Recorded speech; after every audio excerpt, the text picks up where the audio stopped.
من الشیطان اللعین الرجیم بسم اللہ الرحمن الرحیم۔ السلام علیکم ناظرین، میں حجی مصطفی پروگرام گوشہ ادراک میں آپ کو خوش آمدید کہتا ہوں۔ آج 10 ربیع الاول ہے، 16 نومبر ہے اور منگل کا روز ہے۔ پروردگار کی بارگاہ میں دعا گو بھی ہوں اور پر امید بھی ہوں کہ پوری دنیا میں آپ جہاں کہیں بھی ہوں گے صدقے میں محمد والے محمد علیہ السلام کے خیر وافی۔ ناظرین، آپ کو ہمارے پروگرام کے فارمیٹ کا علم ہے، اس میں حدیث کے اوپر، علوم حدیث کے اوپر مسلسل جو ہے وہ گفتگو کا سلسلہ جاری و ساری ہے۔ آج ہم بات کریں گے، مزید علوم حدیث کو کھولیں گے، علم رجال کے تعارف کو پیش کریں گے کہ علم رجال ہے کیا، کس طرح سے احادیث کو پرکھا جاتا ہے، حدیث کی مختلف اقسام کے اوپر بات ہوئی کہ کس طرح سے حدیث کے اندر جو راویان ہوتے ہیں ان راویان کے سلسلوں کو چیک کرنے کا نام رجال ہے، اور علم رجال جو ہے وہ کتنا دقیق ہے، اور اس کی تعریف کیا ہے، اس کا تعارف کیا ہے، اس کی اہمیت اور ضرورت کیا ہے، ان تمام چیزوں کو لے کر آپ کی خدمت میں ایک مرتبہ پھر حاضر ہیں۔ اس بہترین موضوع کے اوپر بات کرنے کے لیے ہمارے ساتھ موجود ہیں۔ یقیناً آپ کی شخصیت کسی تعارف کی محتاج نہیں ہے۔ علامہ سید نجم الحسن نقوی صاحب ہمارے ساتھ موجود ہیں۔ قبلہ آپ کو پروگرام میں خوش آمدید کہیں گے، آپ کی خدمت میں سلام عرض کریں گے۔ جی السلام علیکم ورحمۃ اللہ، آپ کی خدمت میں بھی اور تمام تر دیکھنے والوں کی خدمت میں۔ جزاک اللہ قبلہ، جزاک اللہ قبلہ۔ اس سے پہلے جو ہے وہ ہماری گفتگو ہوئی احادیث کے مختلف امور کے اوپر، ان کی مختلف اقسام کے اوپر کہ وہ تمام عموماً، اور جو جس طرح کا آج کل دور ہے، میڈیا، سوشل میڈیا کا دور ہے، لوگ آنکھیں بند کر کر جو ہے وہ بہت ساری چیزیں یوں شیئر کر دیتے ہیں۔ اس کے اوپر بہت مدلل گفتگو لاسٹ جو ہمارا آخری سیشن تھا، ہماری آخری جو پروگرام تھا اس سے پہلے، اس میں ہوئی کہ آخر حدیث کی کتنی قسمیں ہیں اور کس طرح سے ان کو پرکھا جاتا ہے، اور لوگ ان چیزوں کو نہیں سمجھتے اور حدیثوں کو جو ہے وہ آنکھیں بند کر کے آگے بھیج دیتے ہیں، اور بعض لوگ اس پہ عمل بھی کر لیتے ہیں چونکہ اس کے اوپر ایک حدیث کا عنوان لکھا ہوتا ہے۔ تو ان تمام چیزوں کو سمجھنا، اس کے اوپر عوام الناس کے اندر شعور پیدا کرنا، ان تمام چیزوں پہ بات کرنی جو ہے وہ وقت کی بڑی اہم ضرورت ہے، اور ہماری اور جو ہے وہ صاحبان علم کی خصوصیت کے ساتھ جو ہے وہ بڑی اس کے اوپر مسئولیت ہے۔ تو اس پہ آپ بہت عمدہ جو ہے وہ اپنی ریسرچ قبلہ پیش کر رہے ہیں، اس کے اوپر اپنا قیمتی وقت دے رہے ہیں، اس کے اوپر تحقیق جو ہے آپ کی ہے وہ ناظرین تک پہنچ رہی ہے۔ خیر، آج علم الرجال کے اوپر جو ہے ہماری بات ہوگی۔ علم الرجال کا ایک تعارف پیش فرما دیں کہ یہ لوگوں نے عموماً علم الرجال کا صرف نام سنا ہوتا ہے، اس کا تعارف عموماً اکثریت نہیں جانتی، اس کا کیا تعارف ہے؟ اعوذ باللہ من الشیطان الرجیم، بسم اللہ الرحمن الرحیم۔ سب سے پہلی بات جو میں عرض کرنا چاہوں گا وہ یہ ہے کہ حدیث جو ہے وہ بنیادی طور پر علوم حدیث کے عنوان سے جو ہے وہ 3 مختلف شعبے جو ہیں وہ قابل بحث ہیں۔ علوم حدیث میں ایک جو ہے وہ درایت الحدیث ہے، ایک فقہ الحدیث ہے، اور ایک علم رجال الحدیث ہے۔ لہذا یہ 3 مختلف محققین کے ہاں موضوعات بنتے ہیں، یا علوم کہہ لیں۔ یہ 3 علوم ہیں حدیث کو سمجھنے کے حوالے سے، حدیث فہمی کے حوالے سے۔ تو البتہ اگر اس کی فنی مباحث کو دیکھا جائے تو وہ واقعاً ایک بہت ہی ایک مشکل سا میدان ہے، اگرچہ میں تقریباً 5 سال تک مسلسل جو ہے وہ اس موضوع پہ دروس جو ہے وہ کہے ہیں۔ تو علم حدیث اتنا سادہ معاملہ نہیں ہے۔ یہ پروگرام کر رہے ہیں صرف ایک اجمالی طور پہ اپنے ناظرین کو، مومنین کو جو ہے وہ متوجہ کیا جائے کہ علم حدیث جو ہے یا حدیث فہمی جو ہے اس کو سادہ نہ لیا جائے۔ یہ اتنا سادہ عمل نہیں ہے، بہرحال بہت ہی جان جوکھوں کا کام ہے۔ لہذا ضرورت ہے کہ حدیث کے حوالے سے ہم ماہرین سے، محققین سے، جو ایکسپرٹس ہیں، ان سے رابطہ کر کے تو حدیث فہمی کو ہمیں سیکھنا چاہیے۔ تو اب آ جاتے ہیں علم رجال۔ علم رجال کے حوالے سے 3 اصطلاحیں اور بھی ہیں جو علم رجال سے مربوط ہیں، اس کو بھی سمجھنا ضروری ہے۔ علم رجال کے ساتھ ایک لفظ ہے تراجم، اور ایک ٹاپک ہے تراجم کا، اور ایک ٹاپک ہے فہرست نگاری، جس کو آپ کہہ لیں الفہارس اس کی جمع ہے، یا اس کے بعد پھر ہے المشیخہ۔ میں تینوں چاروں اصطلاحات کو تھوڑا سا میں عرض کرتا ہوں. علم الرجال یا رجال الحدیث کی جب ہم بات کرتے ہیں تو اس سے مراد جو ہے وہ راویوں جو کہ سند میں آئے ہیں اور ان کی تعداد جو ہے وہ سب سے پہلے جو گزرے ہیں جنہوں نے علم رجال پہ کام کیا ہے، محاسن برقی کے نام سے وہ کتاب موجود ہے. تو 1707 راویوں کا ذکر کیا ہے انہوں نے. یعنی اللہ میرا اکبر، مطلب صحیح. ہے حدیث کے ساتھ ضرورت ہے کہ ان سارے راویوں کو آپ علم رکھتے ہوں کہ یہ راوی کون ہے، کس اعتبار سے ان کا کون؟ علم ضرور ہے کہ یہ آیا اچھا، سکا. ان راویوں کی جو ہم ایک راوی کو دیکھتے ہیں اور راوی کے بارے میں معلوم کرتے ہیں، اس کی نجی زندگی بھی معلوم ہونی ضروری ہے، یا اس کی میں صرف کوالیفیکیشن کی، اس کا رتبہ کیا تھا اور کس طرح عرض کا انسان تھا؟ عرض کرتا ہوں، راوی کا ایک پہلو جو ہم علم رجال میں بحث کرتے ہیں وہ ہے ان کی وثاقت ہے، ان کی عدالت ہے. ان کا فرض کرو کس اعتبار سے ہمیں ان کا ضابط ہونا ہے، یعنی ان کی یادداشت کیسی تھی. وہ چیزیں جو کہ ڈائریکٹ ریلیٹڈ ہیں حدیث فہمی کے حوالے سے، تو یہ ساری بحثیں جو ہوتی ہیں یہ علم رجال میں ہے.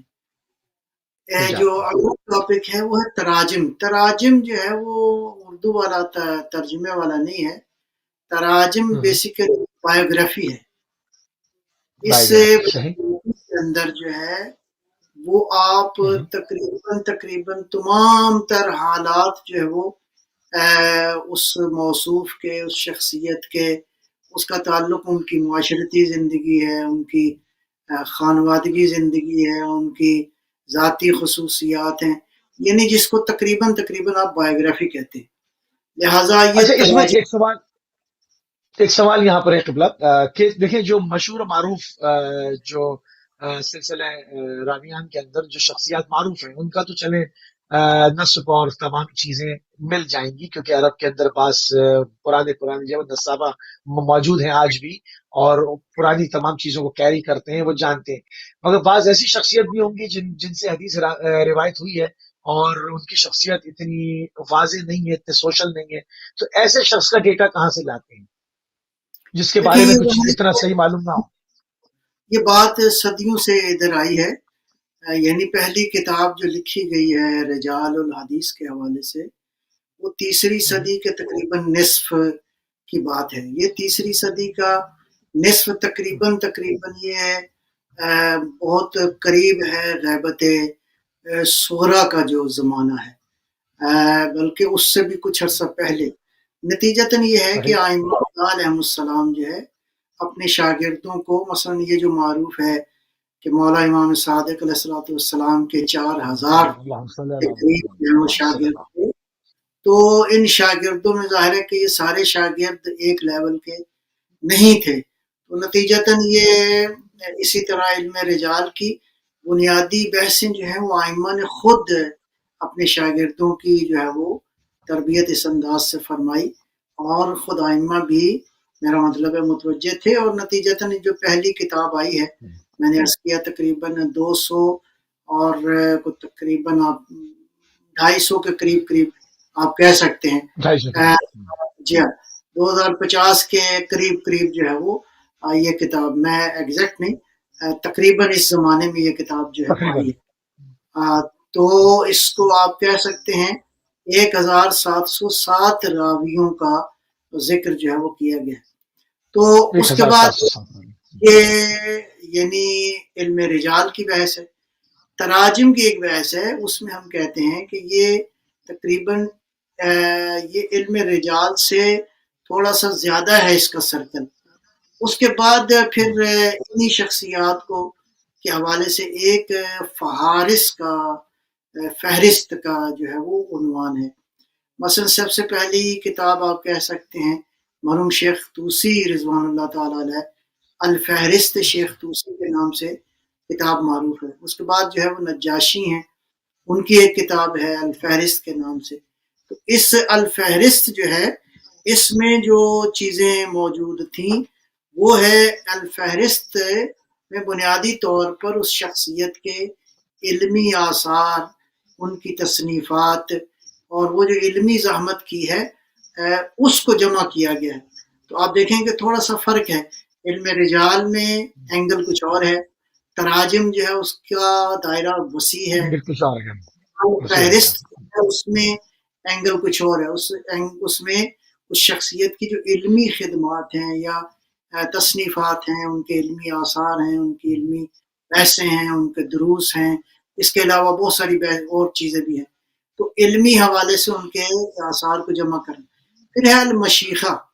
یہ مباحث البتہ حقیقت میں شیعوں میں عالم اسلام کے اندر تمام تر مکاتب میں یہ بحثیں موجود ہیں. اس کے بعد المشیخہ. مشیخہ جو ہے وہ بنیادی طور پر کوئی ایک راوی جو ہے اس نے اپنے اساتذہ سے، اپنے شیوخ سے جو روایات نقل کی ہیں، کس شیخ سے انہوں نے، کس استاد سے کون سی روایات ہیں، کتنی ہیں. المشیخہ. اب یہ چاروں موضوعات ایسے ہیں کہ آپ ان ڈیٹیل جائیں گے تو آپ کو اس شخصیت کی سمجھ میں آئے گی کہ یہ شخصیت جو ہے وہ کس طرح اس کو ہم نے وہ لینا ہے. تو اس اعتبار سے علم رجال کی اہمیت جو ہے وہ حدیث کو پرکھنے اور حدیث کی حجیت، آیا یہ حدیث حجت ہے، آیا یہ معصوم سے جو بات ہم تک پہنچی ہے یہ واقعی معصوم کا کلام ہے. تو ہمیں علم رجال کا مطالعہ کرنا بہت ضروری ہے. اور مزید اگر آپ گہرائی سے جاننا چاہتے ہیں کسی شخصیت کو تو پھر یہ تراجم کی بحث ہے، پھر الفہرست کے موضوعات ہیں، اور اس کے بعد پھر المشیخہ کے، اور یہ ایک اچھا کمپریہنسو اس میں سیدھا سا جو ایک طریقہ ہوتا ہے، مطلب جس طرح سے حدیث کے اوپر بات ہوتی ہے، حدیث کو چھانٹا جا رہا ہوتا ہے. بہت ساری ہماری جو کتب اربع ہیں ان کے لیے یقیناً ہمارے نظریہ یہی ہے کہ جو صحیح کتاب ہے بس وہ کتاب خدا ہے، وہ قرآن ہے. اس کے علاوہ تمام جو ہے وہ یعنی ایسے ادوار کے اندر لکھی گئی ہیں جس کے اندر اس وقت پرکھنے کا وقت نہیں تھا، چیزوں کو جمع کرنا بڑا ضروری تھا. کیونکہ ایک دور سے تشیع اور عالم اسلام گزرا کہ جب خود حاکموں نے حدیث کے پڑھنے پر اور اس کے بیان کرنے پر پابندی لگائی، اس سے جو ہے وہ بہت ساری چیزیں جو ہے وہ ابہامات پیدا ہو گئے، وہ سلسلے راویان معدوم ہو گئے، ان کے انتقال ہو گئے. اس کے بعد تمام چیزوں کو جمع آوری کا وقت آ پہنچا، اس کو جمع کیا گیا. تو اب جب یہ احادیث فقہا کے سامنے پیش ہوتی ہیں، محدثین کے سامنے فی زمانہ آج پیش ہوتی ہیں، تو اس کا سیدھا سیدھا طریقہ کیا ہوتا ہے، کن کن علوم کی مدد لی جاتی ہے، یا بعض چیزیں جو کہ معلوم ہے کہ یہ تواتر کے ساتھ ہے، یہ تمام فرقوں کے اندر معتبر ہے، تو ان کو بھی چیک کیا جاتا ہے، یا ان کو اپروف جو ہے وہ اس کے علاوہ دوسروں پہ کام ہوتا ہے.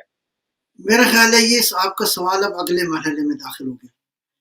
پہلا مرحلہ وہی تھا کہ علم رجال کی اہمیت کیا ہے. تو میں نے عرض کر دیا کہ یہ چار پہلو ایسے ہیں جو راویوں کو سمجھنے میں. اب آتے ہیں کہ ہم چونکہ اصل میں سمجھنا چاہتے ہیں حدیث کو، آیا یہ حدیث صحیح ہے، آیا یہ حدیث ضعیف ہے، حدیث کا ٹیکسٹ کیسے ہے، حدیث کی سند کیسے ہے. ابھی ٹیکسٹ پہ تو بحث نہیں ہے، وہ اس کا تعلق جو ہے وہ فقہ الحدیث کے ساتھ ہے اسپیشلی. تو ہم بھی ادھر نہیں جا سکتے اس وقت کے اعتبار سے.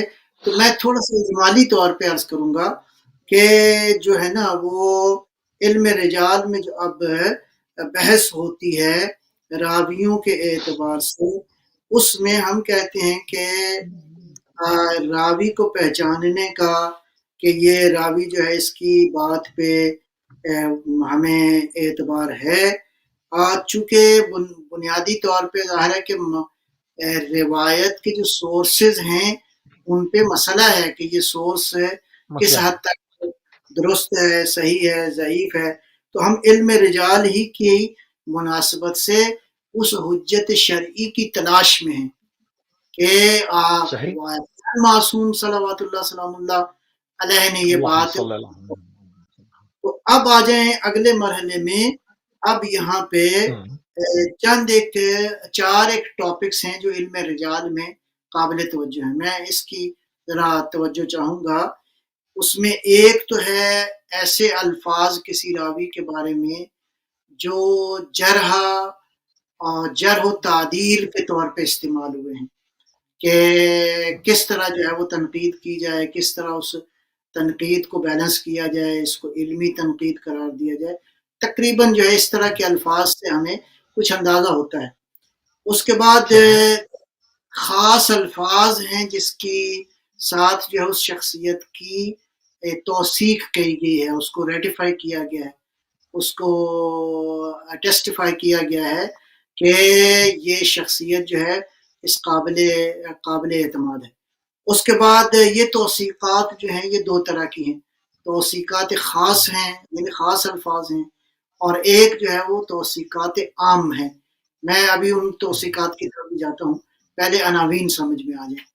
اور چوتھا عناوین صحیح جو ہے ان منابع رجالی جو ہیں ان کی شناخت ضروری ہے، اور ابھی تک اس حالیہ کیا کہتے ہیں زمانے میں، اس زمانہ حاضر میں تک جو ہے وہ علماء نے اس ٹاپک پہ کتنا کام کیا ہے میں سمجھتا ہوں واقعاً۔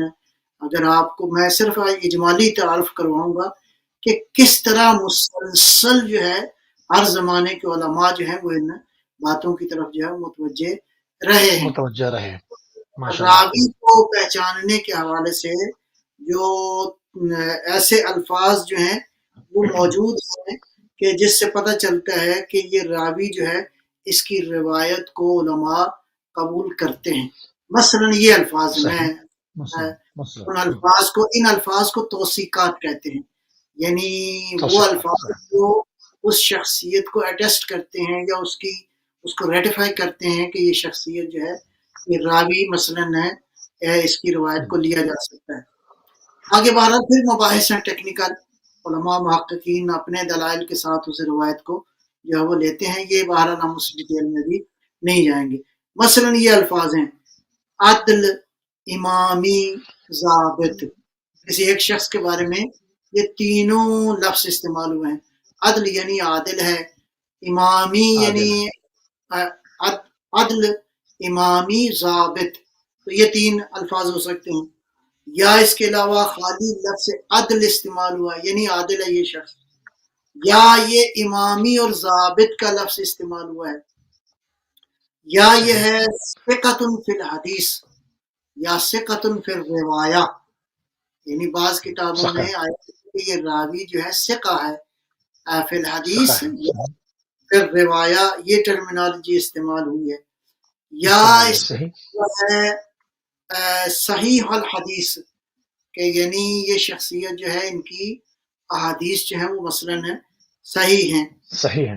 یا اسی طرح حجت کا لفظ استعمال ہوا ہے، یا لفظ عین استعمال ہوا ہے، یا لفظ وجہ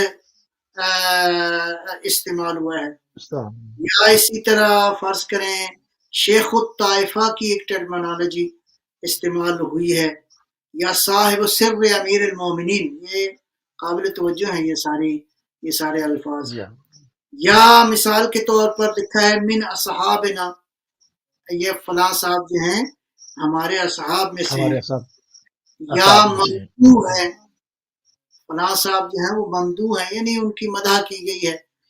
یا فرض کریں من اولیاء امیر المومنین علیہ الصلوۃ والسلام، یا فرض سبحان کریں اللہ، اللہ اکبر۔ جی ہاں خاص کا لفظ ٹرمینالوجی استعمال ہوئی ہے، یا لا بأس بہ یعنی کوئی اعتراض نہیں ہے، کوئی حرج نہیں ہے، یہ ٹرمینالوجی۔ یا مصطلح بالروایہ کا لفظ استعمال ہوا ہے، یا متقن کا لفظ استعمال ہوا ہے۔ اب دیکھیں کتنا سخت ہے یہ کام، یعنی بہت یہ بہت سخت ہے۔ توثیقات سے آپ جاتے ہیں اس نتیجے پر، یہی جو سوال آپ نے ابھی کیا تھا کہ کس طرح آپ پہچانتے ہیں کہ یہ راوی جو ہے، تو ایک ذریعہ تو یہ ہے کہ اس شخص کے بارے میں اس طرح کے الفاظ جی جو ہیں وہ استعمال ہوئے ہیں۔ اچھا ہاں اب آج میں یہ تو ہو گئی نا توثیق، لیکن یہ ہے کہ ایسے الفاظ بھی ممکن ہے بعض لوگوں کے بارے میں ہوں جو مذمت کے طور پر آئے ہیں، تو ہم اس صحیح شخصیت کو اگر مذمت کے طور پر آئے تو نارملی جو ہے وہ محققین ہیں اس سے اوائڈ کرتے ہیں۔ میں ایک دو بس ایسے صحیح مثال لیس صحیح بمرضی، یعنی یہ ایسا شخص ہے جس پہ کوئی راضی نہیں ہے، یا مثلاً فرض کریں متہم، اس پہ کچھ تہمت ہے، یا متعصب، یا مثال کے طور پہ ممکن ہے کسی راوی کے بارے میں ہو یہ فاسق ہے، یہ شارب الخمر ہے، یہ کذاب ہے، یا یہ غالی ہے، یہ ناصب ہے. تو اس طرح کے الفاظ جو ہیں وہ پتہ چلتا ہے کہ یہ حدیث جو ہے اس کو لینے میں احتیاط کرنی اشکال ہے. چاہیے. صحیح ہے. یہ ہو گئی صحیح. توثیقات عامہ.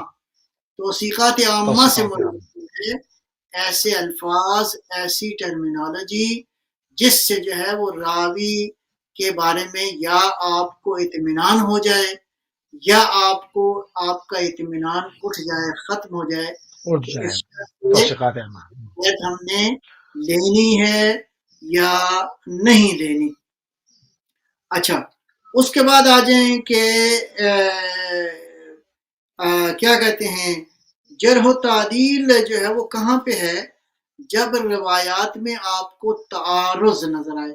میں ایک اشارتاً ایک نقطہ پہلے عرض کر چکا ہوں گزشتہ نشستوں کے اندر کہ بعض اوقات ہوتا ہے کہ یہ حدیثیں ایک ہی معصوم سے دو حدیثیں ہیں فرض کریں، یا کم ہیں یا زیادہ ہیں، یا سم ٹائم ایک حدیث ایک معصوم سے ہے، دوسرے معصوم سے ہے، تو بظاہر جو ہے آپ کو کنٹرڈکشن نظر آتا ہے. اس کنٹرڈکشن کی وجہ جو ہے، آیا معصوم ہیں؟ کیا معصوم ہیں؟ ہم کہتے ہیں معصوم نہیں ہیں. اس میں مختلف وجوہات ہو سکتی ہیں. ممکن ہے کہ حالات ایسے ہوں کہ راوی نے بیان کرنے میں جو ہے وہ سچ بیان نہ کیا ہو، تقیتاً مشکل میں پڑا ہو، تو یہ اب بھی اس میں تو امکان. دور کو بھی دیکھنا پڑے گا. اب اس دور کو بھی دیکھنا پڑے گا، اس میں اس کو بھی بالکل ایڈ ایسے کرنا پڑے گا، حالات کو اس وقت کے، مطلب یہ ہے نا. کام سادہ نہیں ہے. اچھا، یا سادہ کام ممکن ہے راوی کو سمجھ یوں آیا ہے، اور دوسرے راوی نے جو دوسرے معصوم سے بات بیان کی ہے ان کی فہم اس طرح تھی، کیونکہ عیناً وہ الفاظ جو معصوم نے بیان کیے ہیں ضروری نہیں کہ وہ روایت میں آئے ہوں، الا کوئی ایسے روایت کے الفاظ جو صدیوں تک تواتر کے ساتھ نقل ہوتے رہے ہیں. میں اس کی ایک مثال دیتا ہوں. یہ جو حدیث ہے من کنت مولا ہو فہذا علی ہاں. مولا، یہ علی مولا سبحان اللہ. ایک بہت کثیر سلسلہ ہے اہل سنت تشیع کے محدثین کا، راویوں کا، کہ اس لفظ پہ ہرگز کسی نے کوئی اختلاف نہیں کیا اچھا. مثلا. ٹھیک ہے نا جی. لیکن ممکن ہے کہ صحیح. بعض اوقات جو ہے وہ مضمون جو ہے وہ ملتا جلتا ہو، الفاظ ملتے جلتے نہ ہوں. اس کی وجہ یہ ہے کہ راوی نے اپنی یادداشت کے مطابق جو ہے اس معاملے ہاں، کو. اس زمانے میں کوئی ریکارڈنگ کا تو سلسلہ تھا نہیں نا کہ آپ ریکارڈ کر کے لے آئیں اور پہلے ہی ویسے لکھ دیں. اب انسان جو بھی سن کر آتا تھا اس مفہوم کو یاد کرنے کی کوشش کر کے اور زمانے حال میں اس کو بیان کر دیتے تھے پوری ایمانداری کے ساتھ. یہی کر سکتا ہے انسان. اگر ہمیں آج بھی کہا جائے، مجھے کہا جائے، آپ کو کہا جائے کہ اس کو سنیں اور لکھ دیں، تو ہم اس میں پہلے ہی 200-250 الفاظ اس تواتر کے ساتھ تو یاد نہیں کر سکتے. صحیح. البتہ یہ ہے، ہاں، اس سے اگلا جو نقطہ ہے وہ یہ ہے کہ ہمیں بظاہر تعارض نظر آتا ہے. ممکن ہے کہ معصوم نے جو پہلی بات بیان فرمائی ہے یا ایک معصوم نے بیان فرمائی ہے اس کے ٹرمز اینڈ کنڈیشنز اور ہوں، اور دوسرے معصوم نے جو بیان فرمائی ہے یا ایک ہی معصوم سے دو روایتوں میں فرض کیا اگر کنٹرڈکشن ہے تو یہ کنٹرڈکشن جو ہے وہ ٹائم اینڈ سپیس کے حوالے سے ممکن ہے. فرق ہو، امام نے کسی اور شرائط کی کنڈیشنز کے ساتھ ایک حکم دیا ہو اور دوسری کنڈیشنز کے ساتھ جو ہے وہ دوسرا حکم ارشاد فرمایا ہو. لہٰذا اس میں پھر ایسے الفاظ ہیں جو جرح و تعدیل پہ اس کی جو ہے وہ بحث ہوتی ہے. تو یا ایک نقطہ اور بھی ہے، اس کو کہتے ہیں استقراء. یہ میں اب ٹرمینالوجیز ایسی ہیں. استقراء کا مطلب یہ ہے کہ ایک حدیث کی پوری طرح چھان پھٹک کرنا، جتنے استقرا. منابع ہیں، جتنے سورسز ہیں، جتنے ذرائع ہیں، یا جتنے حالات ممکن ہیں، ان سب پر راوی نے پوری طرح جو ہے وہ چھان بین کی ہو اور ایک روایت ان تک پہنچی ہو. اس کو کہتے ہیں استقراء تام. ایک ہے استقراء ناقص. استقراء ناقص یہ ہے کہ سب سورسز تک رسائی نہ ہوئی ہو، کچھ سورسز کے ساتھ جو ہے انہوں نے اس روایت کو بہرحال سمجھا کہ یہ روایت درست ہے اور اس راوی نے وہ روایت بیان کر دی ہے. کر دی. یہ جرح و تعدیل کی بحث ہے. اس کے بعد یہ ہم توثیقات پہ بحث کر رہے تھے.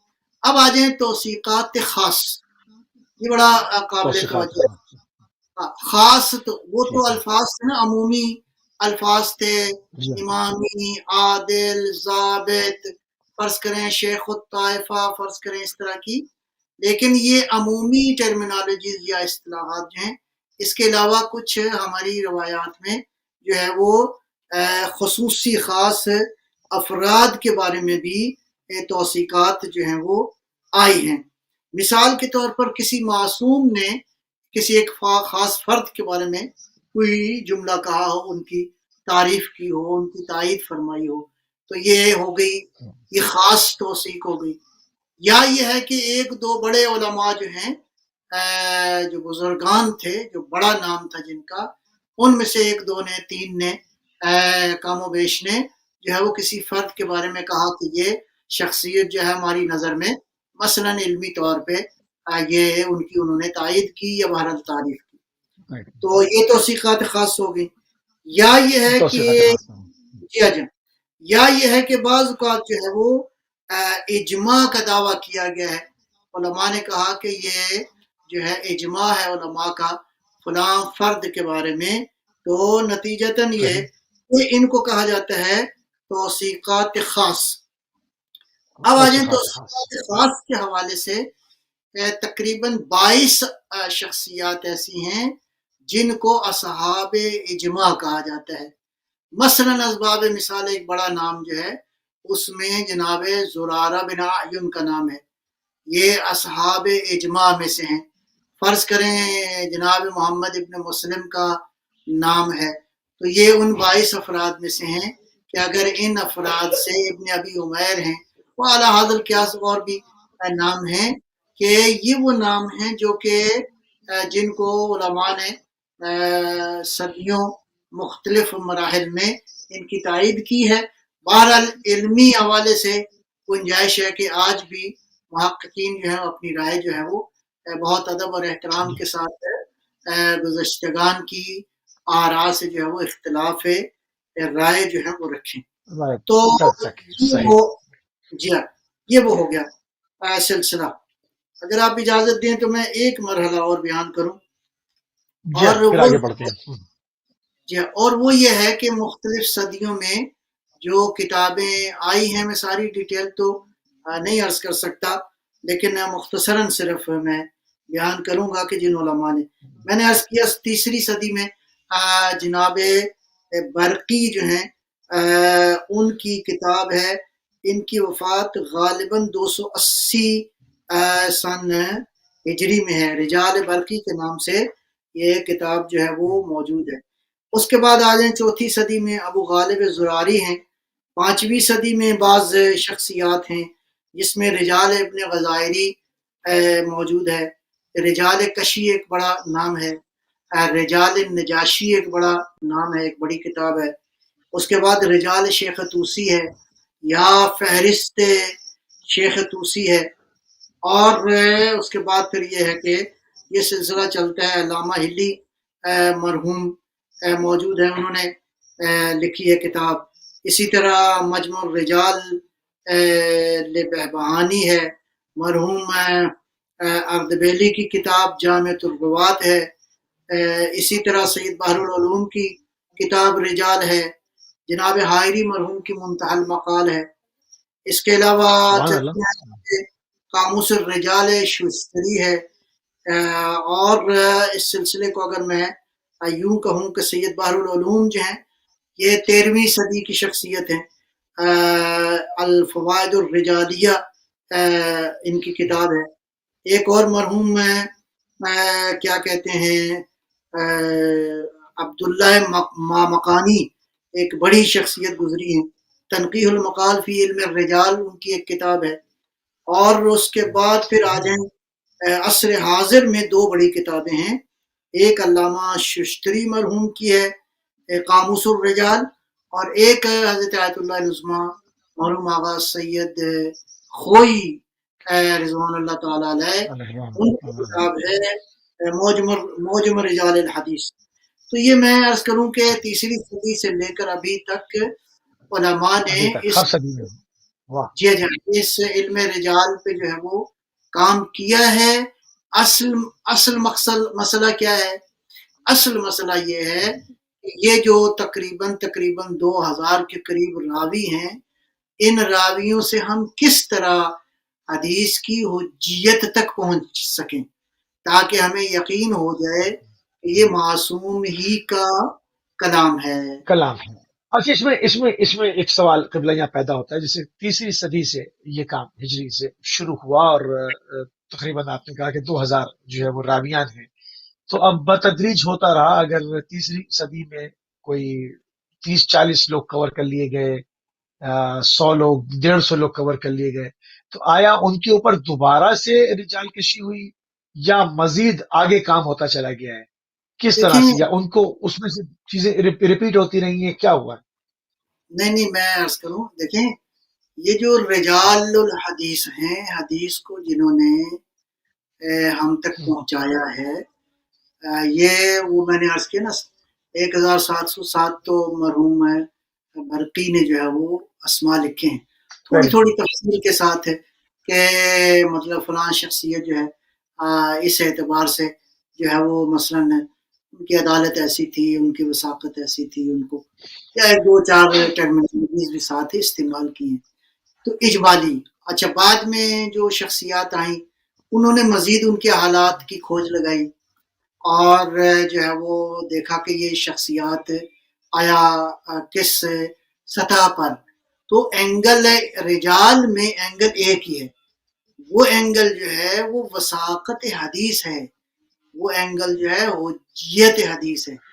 بعض شخصیات نے وہ جو موضوعات ہیں نا، جس کو میں نے عرض کیا راویوں کے حوالے سے جو باقی 3 علوم ہیں، بعض کی نظر مثلاً ان پر بھی ہے، تراجم یعنی ان کی کلی زندگی کو کسی نے ممکن ہے دیکھا ہو، تو اب جب راویوں کے حالات ان ڈیٹیل جیسے جیسے زمانہ گزرتا گیا محققین نے کام کیا، یہ موجم الرجال جو ہے وہ آیت اللہ خوئی مرحوم کی آج کے اس دور میں واقعاً ایک بڑی کتاب ہے، اگرچہ اس کے بعد بھی علماء نے کام کیا ہے اور علم رجال کے بہت بڑے بڑے ماہرین جو ہیں گزرے ہیں، ابھی بھی بعض مثلاً حوزہ علمیہ میں ہیں یا مثلاً حوزہ علمیہ نجف کے اندر ہیں، تو علم رجال کے، لیکن بہرحال ہر دور میں ظاہر ہے کہ علماء اپنی رائے بیان کرتے رہے ہیں، ممکن ہے ایک شخصیت کے بارے میں پہلے کسی نے کوئی اور رائے بیان کی ہو اور بعد میں ممکن ہے کسی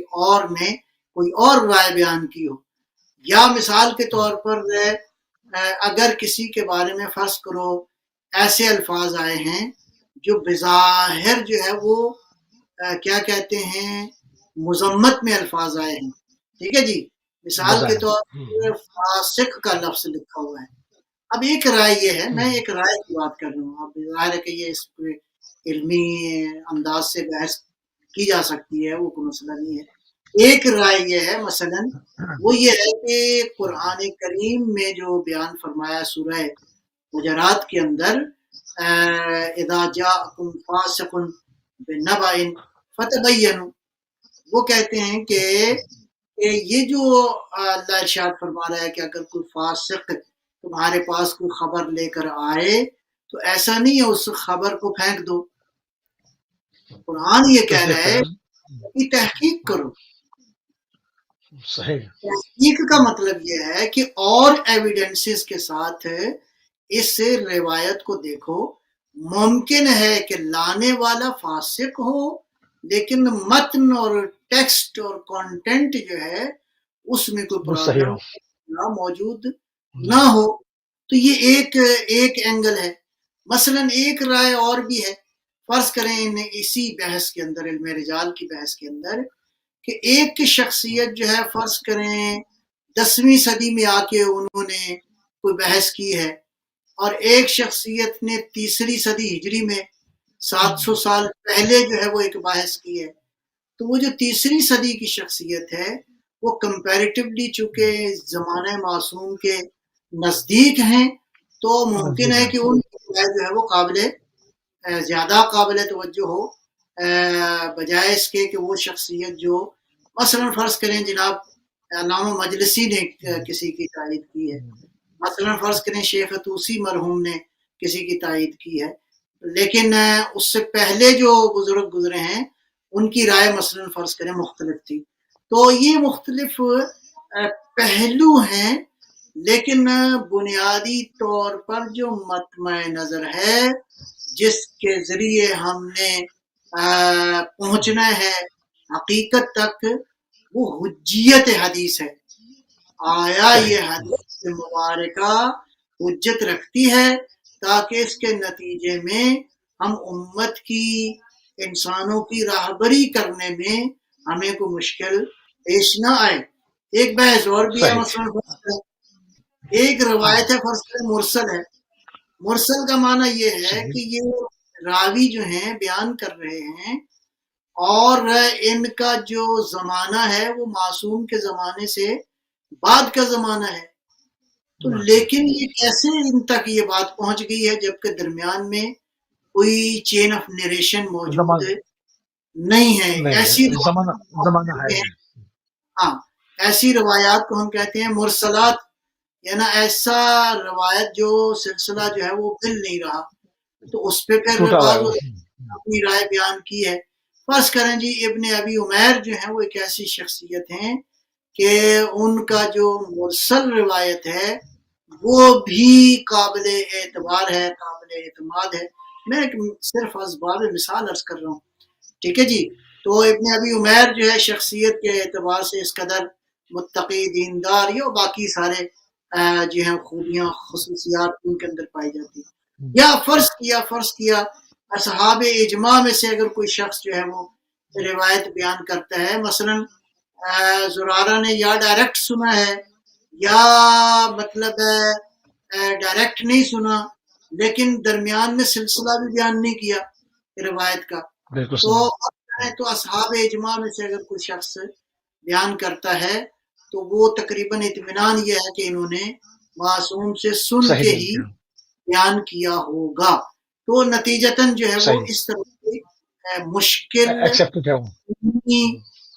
مباحث جو ہیں وہ موجود ہیں، لیکن اصل نقطہ اور اصل عقیدہ یہ ہے کہ ہم انشاءاللہ ان روایات کے ذریعے جو ہے ان حقائق تک پہنچنے کی کوشش کریں جو حجیت کی منزل پر ہیں.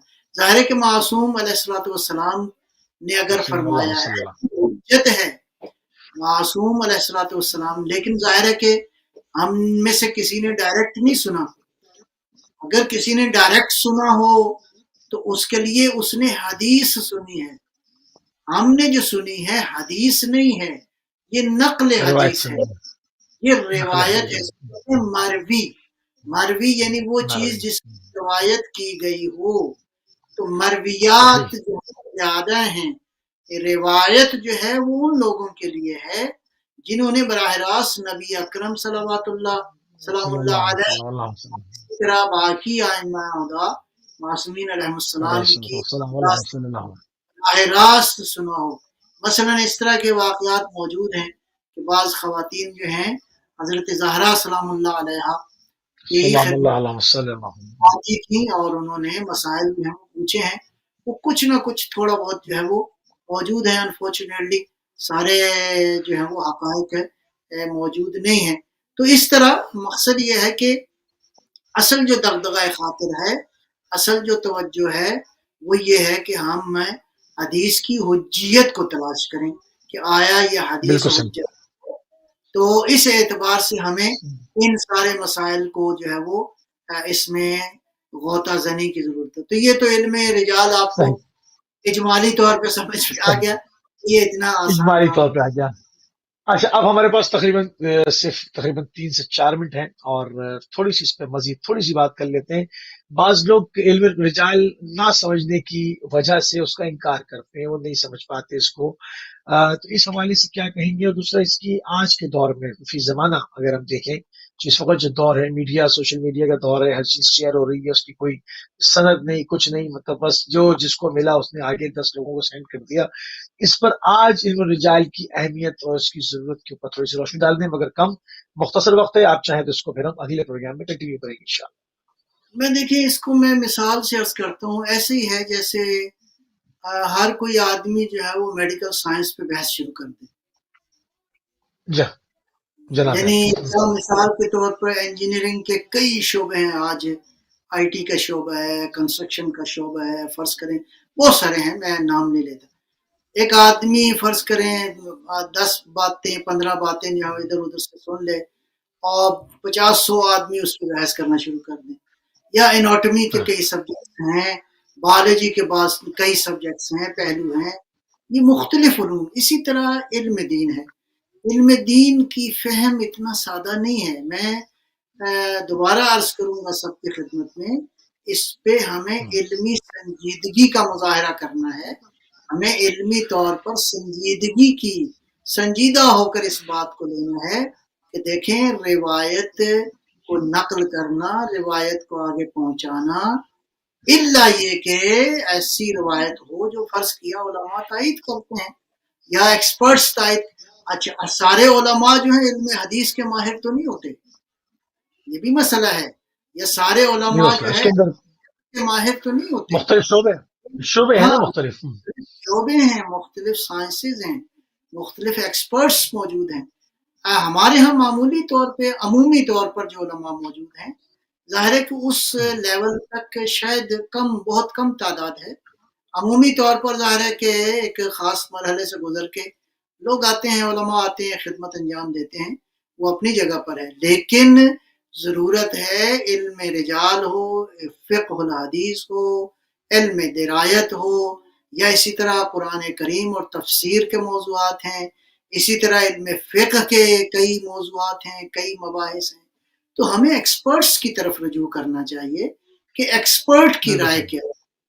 عام جو اجمالی طور پر جو حدیث ایک بیان کی جا رہی ہیں، فرض کریں یہ اگر اس کا تعلق جو ہے وہ مینرز کے ساتھ ہے، اخلاقی موضوعات کے ساتھ ہیں، عمومی کیا کہتے ہیں ہیومن سویلائزیشن سے مربوط مسائل، سادہ سادہ رائے تو ٹھیک ہے، سادہ سادہ طور پہ، لیکن انفارچونیٹلی اس کو تھوڑا سا ابیوز کیا گیا ہے، ہر آدمی بالکل باتیں صحیح۔ لکھ رہا ہے، کاپی کیے جا رہا ہے، یہ درست نہیں ہے، یہ علمی روش نہیں ہے۔ پہلے آپ اس حدیث کو پہلے کسی متخصص سے، کسی ایکسپرٹ سے دکھا لیں، دیکھ لیں، پتہ کر لیں کہ اس یہ کے بعد حدیث فارورڈ کریں اس کو۔ ممکن ہے اس میں ایسا نقطہ ہو بالکل جو صحیح۔ عوام میں جائے تو پتہ نہیں کیا رنگ اختیار کر جائے، تو اس بالکل اعتبار صحیح، سے قبلہ ٹائم وقت ہو بعض گیا اوقات ہمارا۔ جزاک اللہ۔ ہاں، ٹھیک ہے انشاءاللہ۔ ٹھیک، جزاک اللہ قبلہ، بہت ہی شکر گزار ہیں اور انتہائی مشکور ہیں اور انتہائی ممنون ہیں ایک مرتبہ پھر اس اہم موضوع کے اوپر، جو کہ اس وقت اگر اس زمانے کو کے ساتھ ملا کے دیکھا جائے تو بہت اس کی اہمیت ہے کہ جو علم حدیث کی کیا اہمیت ہے، اس کے کتنے شعبے ہیں، اس کی کس طرح سے اس کو پرکھنے کا کیا علم ہے، اس کے اوپر آپ اپنی ہمیشہ تحقیق جب پیش کرتے ہیں، میں انتہائی مشکور اور ممنون ہے۔